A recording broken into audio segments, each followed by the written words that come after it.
Good day. I am Jackson, your guide through this discussion of intrauterine drug exposure (IUD), its cautions and problems that may be encountered throughout development. This is not medical advice. However, will provide research-based information for determining an informed decision. First, we will summarize the published research across substances. This is an area of ongoing effort. However, parents, and those caring for these children, grandparents or foster parents, need a resource for understanding and interpreting behaviors and problems exhibited by these children. This talk will be presented in 3 sections. The first will cover how illicit and legal drugs impact the developing brain, and why this is important yet somewhat lacking. Second, behavioral and cognitive issues associated with IUD, and finally, social, emotional and maturational delays found in these children. In the conclusion, we will expand on difficulties with typical treatment models, including medications and examples of interest. In early infancy, IUD children may present as irritable with excessive crying episodes and are not easily consoled. They may have sensory sensitivity to environmental elements, sounds, smells, lighting, etc. They may have respiratory difficulties or cardiac anomalies. Language use may be delayed, and attachments may also be impaired. There may be feeding difficulties, including poor latch, weak suck, and delays in developing the sucking, swallowing, breathing reflex. Issues such as these should be reported to the physician immediately. During the earliest phases of human development, the brain begins to take form through neural migration, movement of neurons, from their place of origin to their final destination, and proliferation. Precursor cells divide and become neurons that migrate, mature, and differentiate. Drugs, alcohol, and other substances can and do influence these vital processes, and these disruptions are manifested in numerous symptomatic ways. Be mindful that prescription and over-the-counter medications may also disrupt these intricate processes. IUD may produce negative effects on neural proliferation, migration, dendrite growth, and axonal elongation. Geng and others 2018, Riley and others 2015, as well as the functional integrity of neural networks. Schweitzer and others 2015, Wilford and others 2018. Studies of neonatal electroencephalogram, EEG, have shown delayed maturation and reduced hemispheric functional connectivity in IUD children at 1 month of age. Accuse and others 2014, Conradt and others 2014. IUD children also show greater characteristics of attention deficit hyperactivity disorder symptoms and tended to have poorer performance in an attention test battery, and showed EEG alterations in P300 and N200 event-related potential measures, with indications that there is a persistence in long-term effects of prenatal drug exposure on specific domains and different levels of attention classification and decision-making executive functions. Jaeger and others 2015. In sum, the inherent processes of self-organization, self-regulation, and self in relation to others are corrupted in these children at the same degree as those adults with drug and alcohol use problems. There are stark similarities between these groups.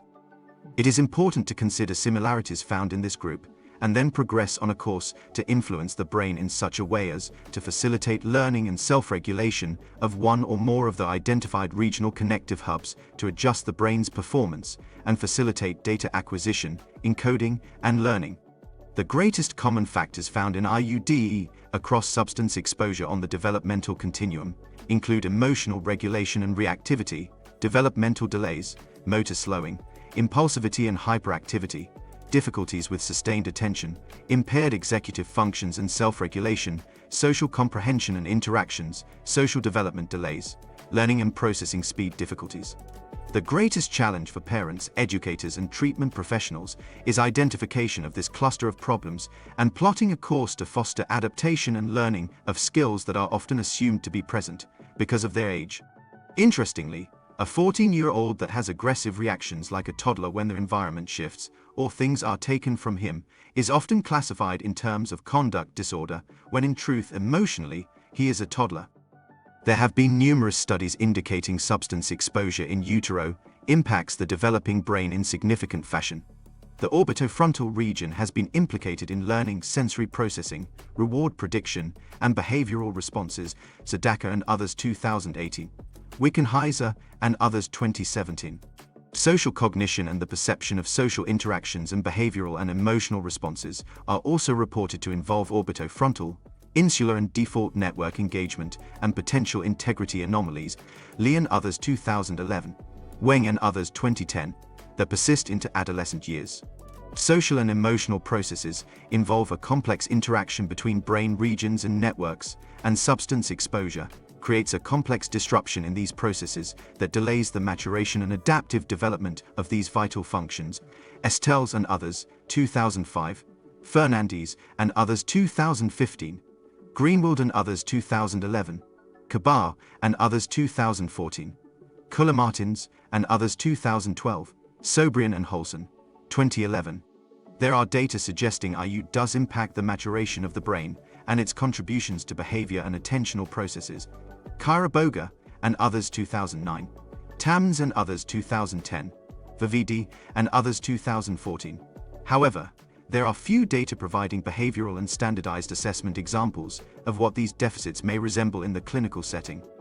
This lack of information should be kept in mind with all treatment paradigms and activities.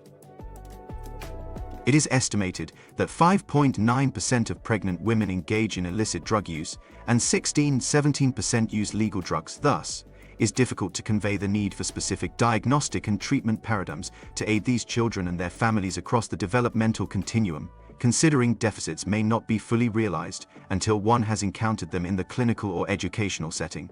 Intrauterine drug exposure includes all associated terms: prenatal drug exposure, neonatal abstinence syndrome (NAS), perinatal drug exposure, neonatal adaptation syndrome, and within certain parameters, fetal alcohol spectrum disorders (FOS).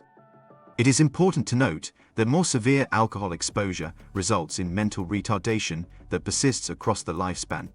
FOS has surpassed genetics as the leading contributor to mental retardation in North America, Nash and others 2015. The effects of IUD opioid and polydrug exposure on the brain continue into childhood and adolescence. Research data have shown reduced cortical volume and thinner brain layer surface than normative controls, Nigard and others 2018. It has also been proposed that many of the regulatory difficulties found in these children may not be fully actualized until they begin the education process. These problems are proposed to increase after the age of 4 and progress over the course of development.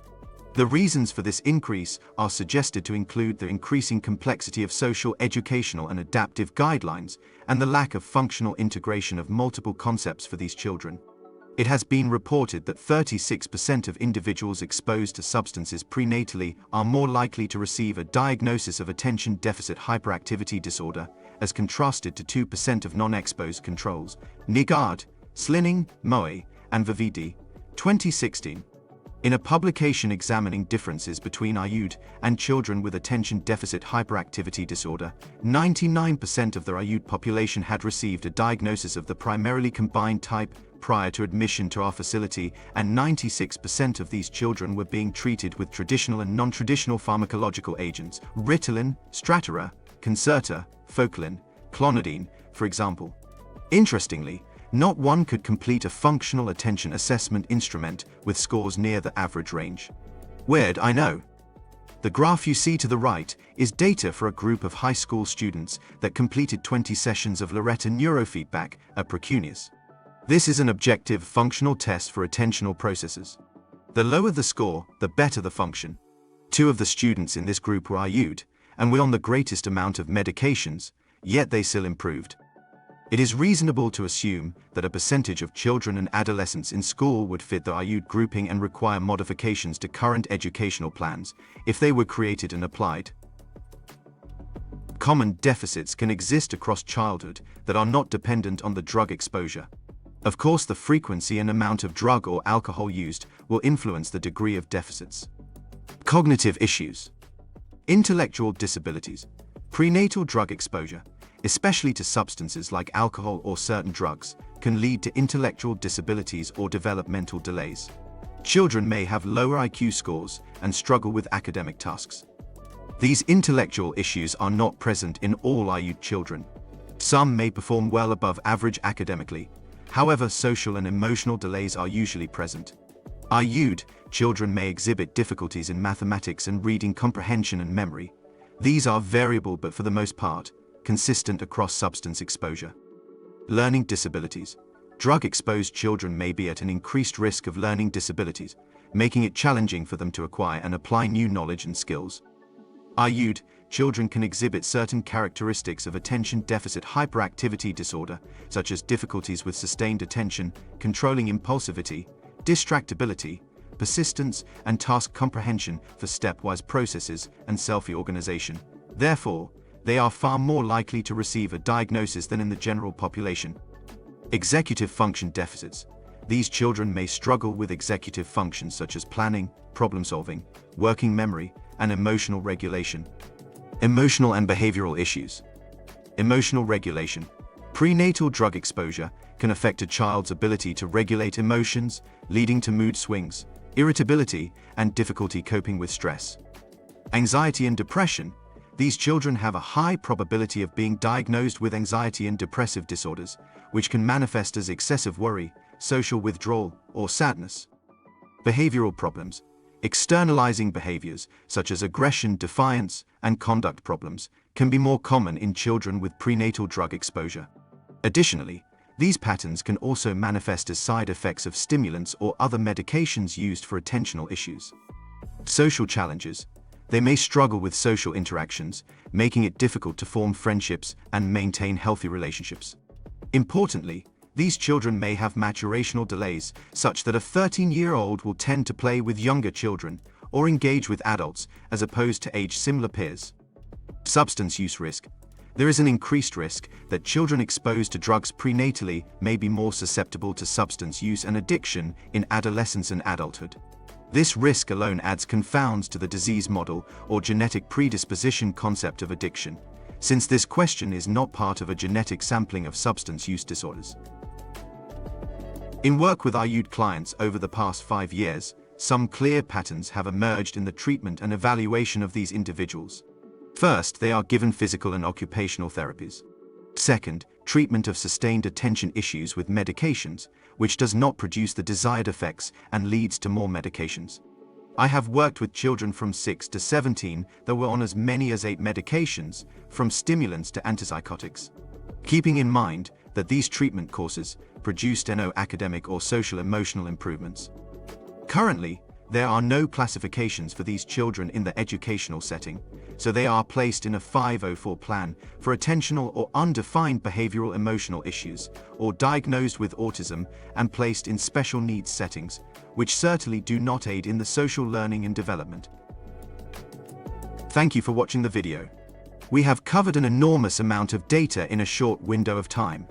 In the interest of foster parents, grandparents, or siblings that may be raising IUD children, we hope this will aid in answering questions you may have. We will end by presenting some of the odd situations you may encounter. First, these children may have no sense of time, go on crying in tantrums for hours on end without being aware of this time.